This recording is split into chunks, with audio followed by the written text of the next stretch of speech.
أرى في المنام أني أذبحك فانظر ماذا ترى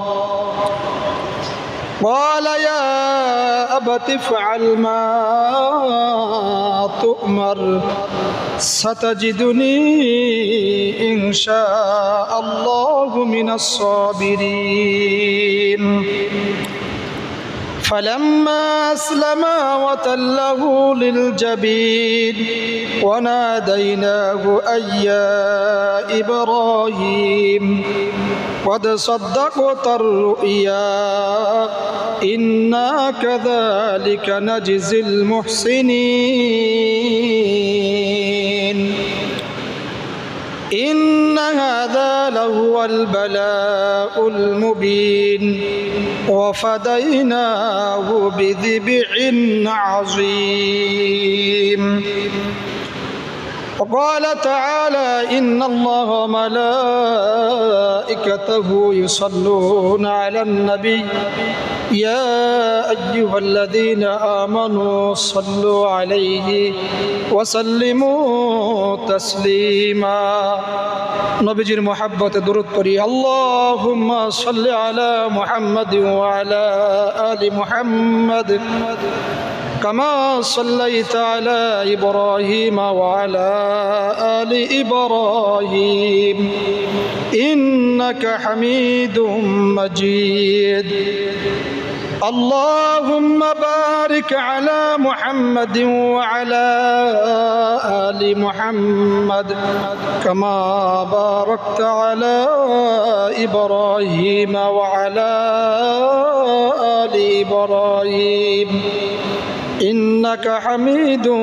مجيد صدق الله العظيم وصدق رسوله النبي الكريم ونحن على ذلك من الشاهدين والشاكرين والحمد لله رب العالمين سبحانك لا علم لنا إلا ما علمتنا إنك أنت العليم الحكيم আলহামদুলিল্লাহ মহান আল্লাহ তাআলার দরবারে লাখ কোটি শুকরিয়া যে মহান রব্বুল আলামিন আমাদেরকে পবিত্র শুক্রবার জুমার নামাজের দিন আল্লাহ রব্বুল আলামিন দুনিয়ার বিভিন্ন কাজ কাম থেকে ফারেক করে ঝামেলা থেকে মুক্ত করে আল্লাহ তাআলার ডাকে আল্লাহ পাকের ঘরে হাজিরা দেওয়ার তৌফিক দান করেছেন এজন্য মালিকের দরবারে শুকরিয়া আদায় করে বলি আলহামদুলিল্লাহ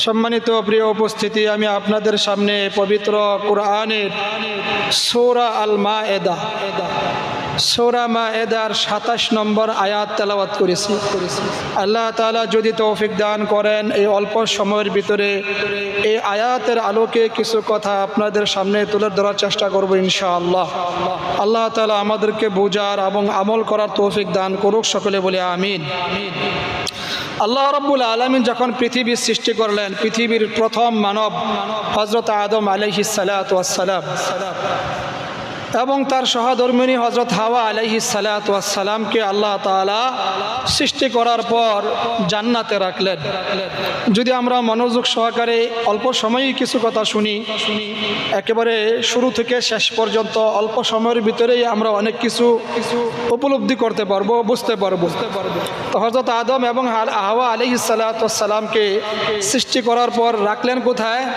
জান্নাতের মধ্যে রাখলেন জান্নাতে রাখার পর আল্লাহ তাআলা কিছু নিয়ম নীতি বলে দিলেন জান্নাতে তোমরা এইভাবে বসবাস করবা এইভাবে চলাফেরা করবা এটা খাইতে পারবা ওখানে যাইতে পারবা না ওটা ধরতে পারবা না ওটা খাইতে পারবা না একটা ছাত্র যখন প্রতিষ্ঠানে ভর্তি হয় তখন তার কিছু নিয়ম থাকে ভর্তির ফরম থাকে কি কি করা যাবে কি কি করা যাবে না আল্লাহ রাব্বুল আলামিন জান্নাতে রাখার পর হযরত আদম এবং হাওয়া আলাইহিস সালাতু ওয়াস সালামকে নিয়ম নীতি বাতলায় দিলেন বলে দিলেন বিশেষ করে আল্লাহ রাব্বুল আলামিন একটি গাছকে টার্গেট করে বললেন ওয়ালা তাকরাবা হাদিহিস শাজারা ওই গাছের কাছে তোমরা যাও না ওই গাছের ফল তোমরা খাইও না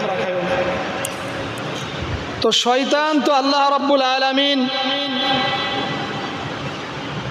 জান্নাত থেকে বের করে দিয়েছেন কিসের কারণে? এটা আপনারা জানেন। হযরত আদম আলাইহিস সালাতু ওয়াস সালামকে সাজদা না করার কারণে আল্লাহ রাব্বুল আলামিন আদম আলাইহিস সালাতু ওয়াস সালামকে জান্নাতে রাখলেন এবং শয়তানকে জান্নাত থেকে বের করে দিলেন। আল্লাহ তাআলার হুকুম অমান্য করছেন, যুক্তি দ্বারা করাইছিলেন যে আদম মাটির তৈরি আর আমি হইলাম আগুনের তৈরি।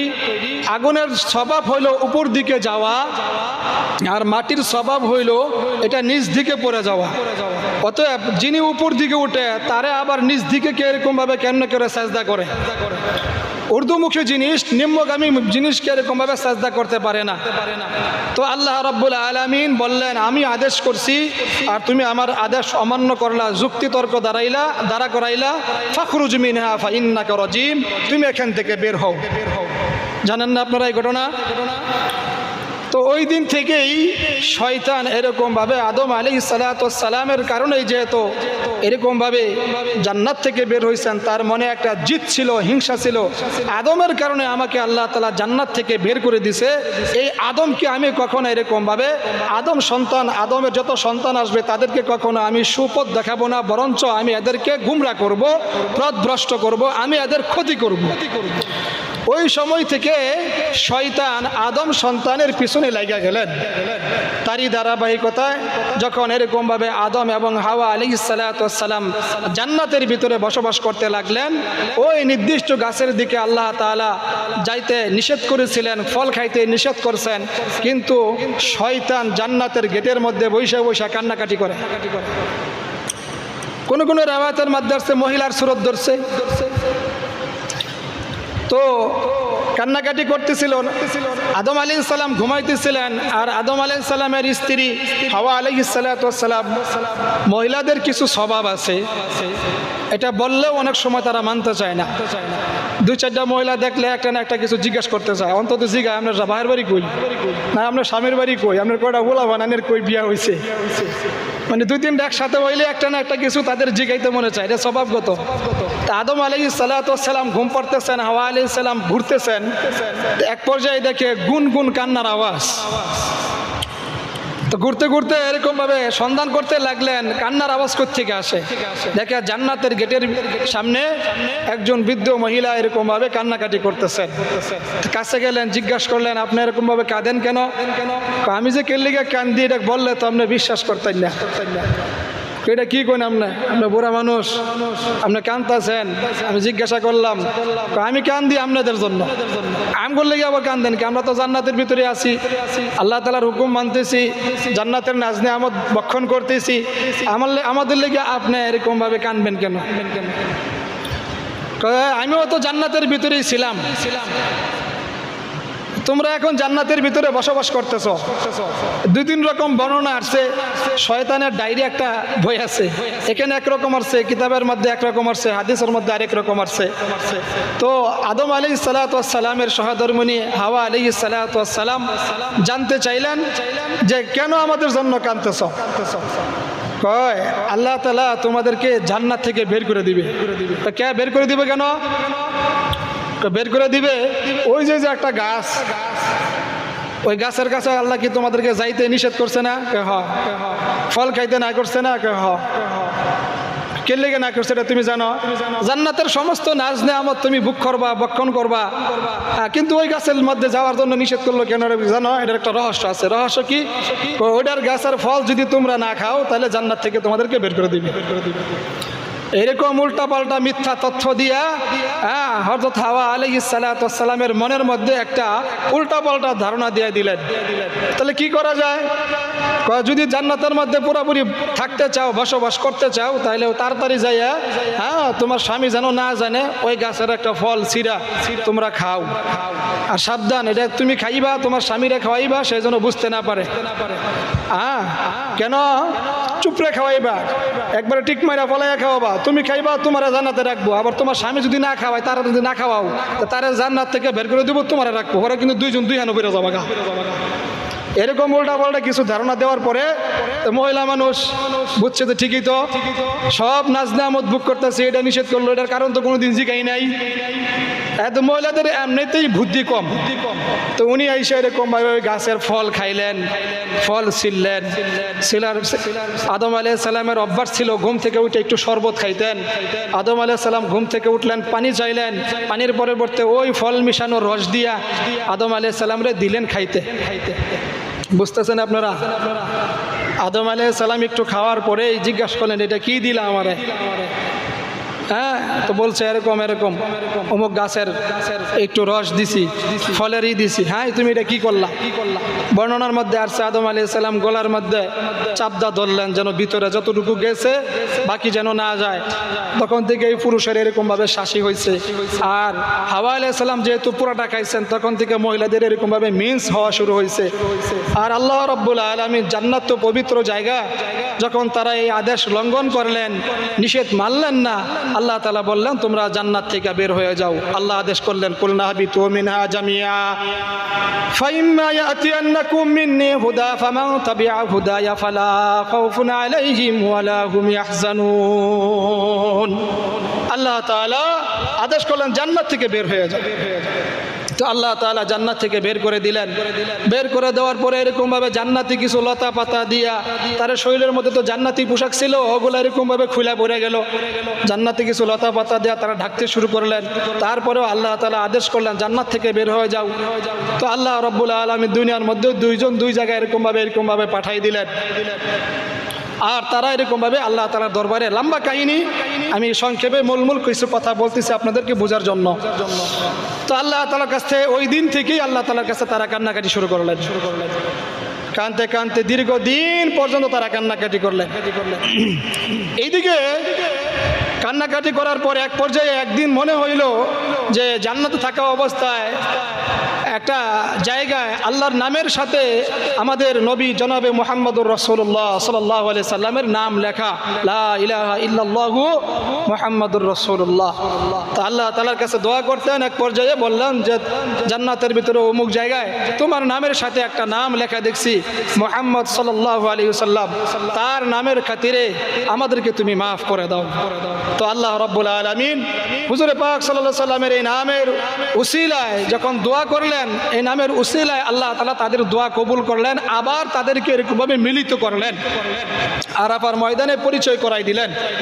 তো যখন তারা আবার মিলিত হইলেন, মিলিত হওয়ার পরে তারা এরকমভাবে ঘর সংসার করতেছে, কিতাবের মধ্যে আসছে তখন তো তারাই পৃথিবীর মধ্যে এই দুইজন মানুষ, একজন নারী এবং একজন পুরুষ, তাদের আল্লাহ তাআলা জোড়ায় জোড়ায় এরকমভাবে সন্তান দেওয়া শুরু করলেন। তো একজন ছেলে হইতো, একজন ছেলের সাথে আরেকজন মেয়েও হইতো। এইরকমভাবে 20 জোড়া, কিতাবের মধ্যে আসছে 20 জোড়া সন্তান আল্লাহ তাআলা দিলেন। তো তারাও আস্তে আস্তে বড় হইতে শুরু করলো।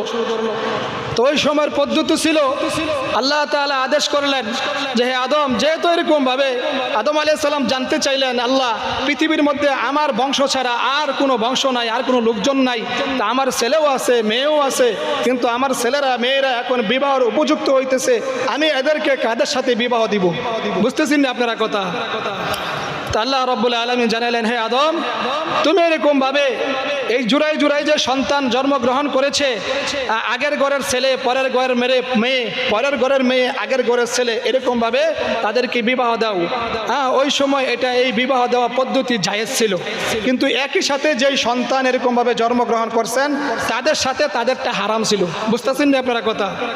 মানে ধরেন 2024 সাল, এই বছরেই একজন ছেলে হয়েছে, একজন মেয়ে হয়েছে, এই ছেলের সাথে এই মেয়ের বিবাহ দেওয়া হারাম। কিন্তু 23 সালে যে ছেলে হয়েছে, ওই ছেলের সাথে এই 24 সালের মেয়ের বিবাহ দেওয়া ওই সময় জায়েজ ছিল, যদিও একই বাপ মার সন্তান। বুঝতেছেন না আপনারা কথা? তো আল্লাহ তাআলা আদেশ জারি করলেন, 20 জোড়া সন্তান হওয়ার পরে যখন এরকমভাবে 21 নম্বর কিতাবের মধ্যে আসছে, তখন এরকমভাবে যেই সন্তান জন্মগ্রহণ করলেন হাবিল এবং কাবিল, 1 বছর আসলেন হাবিল, তার সাথে একজন এরকমভাবে খুব কালো একটা মেয়ে জন্মগ্রহণ করলেন। পরের বছর আসলেন কাবিল, হ্যাঁ, এরকমভাবে কাবিলের সাথে একটা মেয়ে খুব সুন্দরী জন্মগ্রহণ করলেন, তার নাম ছিল আকলিমা। ইতিপূর্বেও আপনাদের সামনে এই কথাগুলো বলছি, তারপরেও বোঝার জন্য একেবারে শুরু থেকে এই পর্যন্ত আজকে কিন্তু কিছু কথা টানলাম। তো আল্লাহ রাব্বুল আলামিন আদেশ করলেন, আগের ঘরের ছেলে পরের ঘরের মেয়ে, পরের ঘরের ছেলে আগের ঘরের মেয়ে, এভাবে বিবাহ দেওয়ার পদ্ধতি, সিস্টেম, নিয়ম। তো যখন এরকমভাবে দেখলেন হাবিলের সাথে যে মেয়ে সন্তান জন্মগ্রহণ করেছে, এটা তাহলে কার ভাগে পড়ে বলেন তো আপনারা? কাবিলের ভাগে পড়ে। আবার কাবিলের সাথে যে সন্তান, মেয়ে সন্তান জন্মগ্রহণ করছে, তার নাম আকলিমা, সে খুব সুন্দরী। ওই নিয়ম মানতে গেলে, শরীয়ত মানতে গেলে তাহলে তারে বিবাহ করতে হয় হাবিলের। কিন্তু কাবিল বলল যে না, আমি এরকমভাবে আমার সাথে যে আমার বোন জন্মগ্রহণ করছে আকলিমা অনেক সুন্দরী, আমি তারই বিয়া করবো, আমি এই কারণে বিয়া করতাম না। তো আল্লাহ তাআলার হুকুম হইল ওইটা শরীয়তে এটা নিষেধ, হারাম। শরীয়তে হালাল করছেন যে আগের ঘরেরটা পরের ঘরের সাথে, পরের ঘরেরটা এরকমভাবে আগেরটার সাথে, আগের বছরের সাথে। তো যখন এরকমভাবে জানতে চাইলেন, মানতে চাইলেন না, আর হাবিল এরকমভাবে তার আব্বার কাছে যখন আদম আলাইহিস সালামের কাছে বিষয়টা জানাইলেন যে এরকমভাবে সে তো এই হুকুমটা শরীয়ত মানতে নারাজ, কি করা যায়?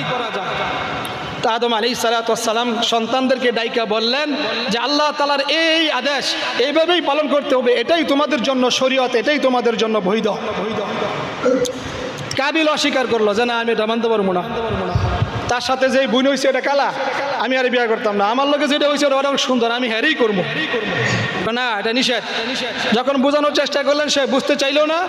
এক পর্যায়ে ঠিক আছে, তাহলে আরেকটা সিস্টেম হইল, আল্লাহ রাব্বুল আলামিন ওই সময় এরকমভাবে কুরবানি কিভাবে কবুল করবেন, এটা কবুল হওয়ার জন্য কিছু আলামত, কিছু এরকমভাবে নজির ওই সময় রাখছেন। তা আদম আলাইহিসসালাম বললেন ঠিক আছে, তুমি যেহেতু শরীয়ত মানতে চাইতেছো না, তোমাদের জন্য দ্বিতীয় একটা রাস্তা, পন্থা আছে, তুমি এটা মানো। যার কুরবানি করো, যার কুরবানি কবুল হবে তার সাথে আকলিমার বিয়া হবে। বুঝতেছেন না আপনারা? কিতাবের মধ্যে আসছে যেহেতু ওই সময় কোনো মানুষ ছিল না, তারা দুনিয়াতে এরকমভাবে আবাদ করত। কাবিল এরকমভাবে কি করত, ভেড়া, বকরি, ছাগল, দুম্বা এগুলা চড়াইতো, পালতো। আর এরকমভাবে হাবিল এরকমভাবে ভেড়া, বকরি, দুম্বা পালতো। কাবিল শস্য, তরি তরকারি এগুলো আবাদ করতো।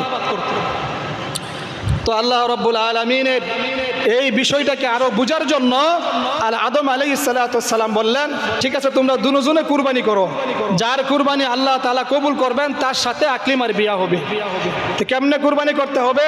কুরবানি করার নিয়ম হইল নির্দিষ্ট একটা উঁচু পাহাড়ের মধ্যে তুমি এরকম ভাবে কিছু তরি তরকারি নিয়ে রাইখে আসবা, আর তুমি এরকম ভাবে তোমার ভেড়া, দুম্বা, ছাগল, বকরি যা আছে এটা নিয়ে রাইখে আসবা। আসার পরে আল্লাহ তাআলার তরফ থেকে আগুন আইসা যারটা জ্বালায়া নিবে, বুঝতে হবে তারটাই কবুল হয়েছে, আর যারটা কবুল হবে তার সাথে আকলিমার বিয়া হবে। বুঝতেছেন আপনারা কথা? তো এরকম ভাবে হাবিল উনি এরকম ভাবে ভেড়া, দুম্বা নিয়ে গেলেন, কাবিল শস্য, তরি তরকারি নিয়ে গেলেন, নিয়ে নির্দিষ্ট একটা পাহাড়ের উঁচু স্থানে রাখলেন, আর তারা অপেক্ষা করতে লাগলেন দেখি কারটা কবুল হয়। যখন এরকম ভাবে অপেক্ষা করতে লাগলেন, আর হাবিল আইসা আল্লাহ তাআলার কাছে দোয়া করলেন। উনি তো এরকম ভাবে হকের উপরে আছেন, অটল আছেন, আর কাবিল তো আগে থেকেই নারাজ। উনি এরকম ভাবে মনের মধ্যে একটু হিংসত্ব মনোভাব। তো কিছুক্ষণ পরে দেখা গেছে হাবিলের এরকম ভাবে ভেড়া বা দুম্বা বা বকরি আল্লাহ তাআলার তরফ থেকে আগুন আইসা তারটা জ্বালাই নিলেন, আর তার তরি তরকারি ফসল এটা ওইরকম ভাবে ওইভাবেই রয়ে গেল। তো আদম আলাইহিসসালাম বললেন যেহেতু তার কুরবানি কবুল হয়েছে, তাহলে আকলিমার বিয়া হাবিলের সাথেই হবে। বুঝতেছেন নি? এখন তার জিত আরো বেড়ে গেছে কাবিলের, হাইহাস লজ্জা পাইছে। আগে থেকে চাইলাম পাইলাম না, এরপরে একটা সিস্টেম পন্থা অবলম্বন করলো, এটার মধ্যে আমি হাইরে গেলাম। যেহেতু আমি হাইরেই গেলাম, সুন্দরী মেয়েরে তুমি বিয়া করবা, আমি দেখবো তুমি আমার সুন্দরী বোনের বিয়া কেমনে করো, আমি তোমার দেখা ছাড়বো, আমি এটা করতে দিব না, আমি প্রয়োজনে তোমাকে হত্যা করব। আল্লাহ তাআলা সূরা মায়েদার এই 27 নম্বর আয়াত নাজিল করলেন, ওয়াতুলু আলাইহিম নাবা আবনাই আদম বিল হক ইয করবা কুরবানা ফাতুকাব্বিলা মিন আহাদিহিমা ওয়া লাম ইয়াতাকাব্বাল মিনাল আখর ক্বালা লা আকতুলান্নাক ক্বালা ইন্নামা ইয়াতাকাব্বালুল্লাহু মিনাল মুত্তাকিন। আল্লাহ তাআলা এই আয়াত নাজিল করে জানাইলেন। আল্লাহ তাআলা বলতেছেন যে হে নবী, আপনি মুমিন পুরুষ, আপনার উম্মত আমার বান্দা বান্দীদেরকে হযরত আদম এবং হাওয়া আলাইহিস সালাতু ওয়াস সালামের পুত্রের কাহিনী আপনি তাদেরকে শুনান। তারা যখন উভয়ে কুরবানি করছিল, তাদের একজনের কুরবানি কবুল হলো, আরেকজনের কুরবানি কবুল হয় নাই। যখন আরেকজনের কুরবানি কবুল হয় নাই, তখন কাবিল হাবিলকে বলল, ক্বালা লা কুতুলান্নাক, আমি অবশ্যই তোমারে হত্যা করব। যখন কাবিল বলল হাবিলকে আমি তোমারে হত্যা করব, হাবিল তখন কি বলল? হাবিল বলল, ক্বালা ইন্নামা তাকাব্বালুল্লাহু মিনাল মুত্তাকিন, মুত্তাকি বান্দা যারা, আল্লাহ তাআলা তাদের আমলগুলা কবুল করে। তুমি যদিও আমাকে হত্যা করবা, আমি তোমাকে হত্যা করব না, আমি এটার প্রতিশোধ নিব না। বুঝছেন নি আপনারা কথা? তো আল্লাহ রাব্বুল আলামিন এটার পুরো বিস্তারিত ঘটনা যদি আপনারা কেউ পড়তে চান, তাহলে এই কথাটা মনে রাখেন। সূরা মায়েদার 27 নম্বর আয়াত থেকে 32 নম্বর আয়াত পর্যন্ত যদি আপনারা এটার তাফসীর, ব্যাখ্যা, বিশ্লেষণ কেউ পড়েন, এটার বিস্তারিত ঘটনা আপনারা আরও জানতে পারবেন। তো উনি যখন এরকমভাবে বললেন, তুমি যদি আমারে হত্যা করো, আমি তোমার কোনো প্রতিশোধ নেব না। আল্লাহ তাআলা জানাই দিলেন, লা ইন বাসাত্তা ইলাইয়া ইয়াদাকা লিতাকতুলানি মা আনা বিবাসিতি ইয়াদিয়া ইলাইকা লিয়াকতুলাক ইন্নী আখাফুল্লাহ রাব্বাল আলামিন।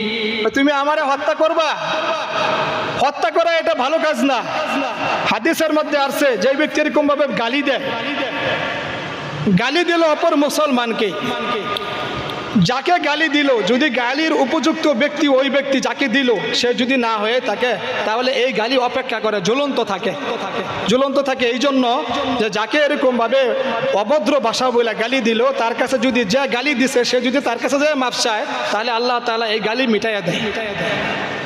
আর যদি মাফ না চায়, তাহলে এই গালি ঝুলতে থাকে। মৃত্যুর আগে হইলেও যিনি গালি দিচ্ছেন তার উপরে ওই গালির একটা গুণ এইরকমভাবে তার মৃত্যুর আগে হইলেও তার উপর আইসা পড়বে। এই জন্য যারা গালিগালাজ করে তারা দুইটা লাভ মনে করে গালিগালাজ করে। মানে এটা বলতে গেলে আবার ওইদিকে সময় শেষ হয়ে যাব, ওইদিকে বললাম না। আদম আলাইহিস সালাতু ওয়াস সালামের পুত্র হাবিল যখন এরকমভাবে দেখলেন তারা এরকমভাবে কথাবার্তা বলতেছে, হত্যা করার জন্য বলতেছে, আর উনি বলতেছে ইন্নী আখাফুল্লাহ রাব্বাল আলামিন, তুমি আমার হত্যা করলে করতে পারো, আমি এটার কোনো প্রতিশোধ নিব না। ইন্নী আখাফুল্লাহ রাব্বাল আলামিন, আমি আল্লাহরে ভয় করি। সুবহানাল্লাহ, সুবহানাল্লাহ। তো হাবিল নিরাপদে আছেন, আর ওইদিকে কাবিল চিন্তা ভাবনা করতেছে এরা কিভাবে হত্যা করা যায়, হত্যা কেমনে করতে হবে। দুনিয়া তো প্রথম মানুষ, তারা কিভাবে হত্যা করবো এটার সিস্টেম তাদের জানা ছিল না। তো হাবিল যখন ঘুমায় থাকে, কাবিলে যাইয়া শরীরের মধ্যে টিপে সিম দেয়, এরকম করে ধাক্কা দেয়, মরে না। মানুষ কিভাবে মারলো লাগে এটা তো জানা নাই। একটা জিনিস যদি কেউ না শিখে, না দেখে, জীবনে প্রথম অবস্থা, এটার সিস্টেম জানবো কোত্থেকে, কেমনে মারবো, কেমনে কি করবো, বলছে তো। তো এরকমভাবে একদিন ঘুমাইছিলেন কাবিল, হাবিল চেষ্টা করে ব্যর্থ হয়েছে, তারা মারতে পারে নাই। আর ওই দিক থেকে এরকম ভাবে দেখে একদিন দুইটা কাক, একটা কাক আরেকটা কাকের ঠুকুর দিছে। আবার আরেক বর্ণনার মধ্যে আছে যে একটা কাক আরেকটা কাকের মাথা এরকম ভাবে পাথরের উপর রাইখা ঠুকুর দিছে, অথবা একটা কিছু দিয়ে এরকম ভাবে মুখে নিয়ে বাড়ি দিছে, আর ওই কাকটা মারা গেছে। বুঝছেন না আপনারা? ফাবাআসাল্লাহু গুরাবান ইয়াবআতু ফিল আরদি লিইউরিয়া কাইফা ইউরিস আও আতাখি, এই আয়াতের ব্যাখ্যার মধ্যে আছে। তো উনি এরকম ভাবে বুঝতে পারলেন যে কাকের যেহেতু এরকম ভাবে আরেকটা কাক এমনে মারছে, তাইলে মনে হয় এভাবেই মারতেই হবে। তা হাবিল একদিন ঘুমাই রয়েছেন, কাবিল এরকম ভাবে একটা পাত্র নিয়ে আইসা তার মাথার মধ্যে ছাইরা দিছে বা বাড়ি দিছে, আর সে এরকম ভাবে রক্তক্ষরণ হয়ে মারা গেছে। মারা যাওয়ার পরে চিন্তা করতেছে এটা কি করব, এই যে মারা গেল অনেক কি করবো, এটা বস্তার মধ্যে বইরা কিতাবের মধ্যে আসছে, কয়েকদিন লইয়া ঘুরছে। তো এক পর্যায়ে দুর্গন্ধ ছুটতেছে, এটা মাটি দিব না কি করবো এটাও বুঝে না। তা আবার দেখছে যে এরকম ভাবে কাক ঠোঁট দিয়া গাঁথা খুই দেয়, আর ওটারে রাইখা এরকম ভাবে সে আবার আশ্রয়া পাও দেয়, আশ্রয়া মাটি দিতেছে। তো এখন বুঝতে পারছে যে না, এটা গাঁথা খনন করতে হইব, গাঁথা খনন কইরা এই জায়গায় রাইখা তারপর আবার মাটি দেওয়া ডাকতে হইব। তাহলে উস্তাদ কেডা হইলো, কোন দিহি কাবিলের উস্তাদ কে হইলো? কা কইল না? কিতাবের মধ্যে আছে অন্যায় ভাবে কোনো দোষ করে নাই, বিনা অন্যায়ে। আমার খুব শক্তি সামর্থ্য আছে, টাকা পয়সা আছে, বা একজনের সাথে আমার খুব জিদ, এরকম ভাবে দেখা গেছে যে জিদের বশবর্তী হইয়া কেউ যদি এরকম ভাবে বিনা অন্যায় কোনো দোষ করে নাই তাকে হত্যা করে। ওই যে হাবিল কাবিলকে যেরকম ভাবে কাবিল হাবিলকে যেরকম হত্যা করছে, কিতাবের মধ্যে আছে অন্যায়ভাবে যদি কি দুনিয়ার মধ্যে কেউ এরকম হত্যা সংগঠিত কোনো কাজ করে, তাহলে একটা গুনাহ এরকম ভাবে কাবিলের অংশের মধ্যে চলে যাব, তার আমল নামায় চলে যাব। বুঝছেন না আপনারা কথা? তো যাই হোক প্রিয় ভাইয়েরা আমার, তো উনি এরকমভাবে তার ভাইকে দাফন করলেন বা মাটির মধ্যে এরকমভাবে রাখলেন। কিসের কারণে? ওই সুন্দরী মেয়েকে বিবাহ তার করার খুব ইচ্ছা ছিল। তো আল্লাহ রাব্বুল আলামিন, আমি এই কথাটা এজন্যই বললাম যে ওই সময় এরকমভাবে কুরবানি করার হুকুম কে করছিলেন ভাই? আল্লাহ তাআলা করছিলেন। তার বংশধারা অনুযায়ী এইরকমভাবে যখন আদম আলাইহিস সালাতু ওয়াস সালামের সন্তানেরা এরকমভাবে দুনিয়ার মধ্যে বংশ বিস্তার হইতে হইতে হইতে হইতে এক সময় এরকমভাবে হযরত শীশ আলাইহিস সালাতু ওয়াস সালাম আসলেন, তাদের পরে এরকমভাবে নূহ নবী আসলেন, তাদের পরে আরেকজন নবী আসলেন হযরত হুদ আলাইহিস সালাতু ওয়াস সালাম, তাদের পরে আরেকজন নবী আসলেন হযরত সালেহ আলাইহিস সালাতু ওয়াস সালাম। তাদের এই নূহ আলাইহিস সালাতু ওয়াস সালামের যে প্লাবন হয়েছিল, বন্যা হয়েছিল, তার 98 বছর আগে একজন আসছিলেন, তার নাম ছিল শাম। হযরত ইব্রাহিম আলাইহিস সালাতু ওয়াস সালামের বংশ পরম্পরা যদি আমরা তালাশ করি, তাহলে এরকমভাবে আমরা দেখতে পারি যে এই শামের ছেলে এরকমভাবে হযরত নূহ আলাইহিস সালামের ছেলে একটা ছিল শাম। তার আব্বার নাম কি? শামের আব্বার নাম ছিল এরকমভাবে আরফাকশাদ, তার আব্বার নাম ছিল কেনান, তার আব্বার নাম ছিল সালেহ, তার আব্বার নাম ছিল আবিদ, তার আব্বার নাম ছিল ফালাক, তার আব্বার নাম ছিল আরগু, তার আব্বার নাম ছিল শাহরুখ, তার আব্বার নাম ছিল এরকমভাবে নাহুর, তার আব্বার নাম ছিল আজর বা তারেক, তার এরকমভাবে পিতা সন্তান ছিল এরকমভাবে হযরত ইব্রাহিম আলাইহিস সালাতু ওয়াস সালাম। বুঝছেন না আপনারা? এখন এই দিক থেকে যদি বলে যাই, হযরত ইব্রাহিম আলাইহিস সালাতু ওয়াস সালামের পিতার নাম ছিল এরকমভাবে তারেক বা আজর, তার পিতার নাম ছিল নাহুর, তার পিতার নাম ছিল এরকমভাবে শাহরুখ, তার পিতার নাম ছিল ফালাক, তার পিতার নাম ছিল আবির, তার পিতার নাম ছিল এরকমভাবে সালেক, তার পিতার নাম কেনান, তার পিতার নাম আরফাকশাদ, তার পিতার নাম শাম, আর শামের পিতার নাম হযরত নূহ আলাইহিস সালাতু ওয়াস সালাম। এখন বুঝছেন বংশ পরম্পরাটা কেমনে আইছে? এইরকম বংশ পরম্পরা যখন যাইয়া একবারে হযরত ইব্রাহিম আলাইহিস সালাতু ওয়াস সালাম পর্যন্ত যায় ঠেক নিলেন, ইব্রাহিম আলাইহিস সালাতু ওয়াস সালাম যখন দুনিয়াতে বসবাস করলেন, কিতাবের মধ্যে আসছে যখন এরকমভাবে ইব্রাহিম আলাইহিস সালাতু ওয়াস সালামের বয়স 82 অথবা 86 বছর অতিবাহিত হয়, তারপরে কোনো সন্তান হয় না। আল্লাহ তাআলার কাছে দোয়া করলেন, আল্লাহ রাব্বুল আলামিন তার দোয়া কবুল করলেন। দোয়া কেমনে করলেন?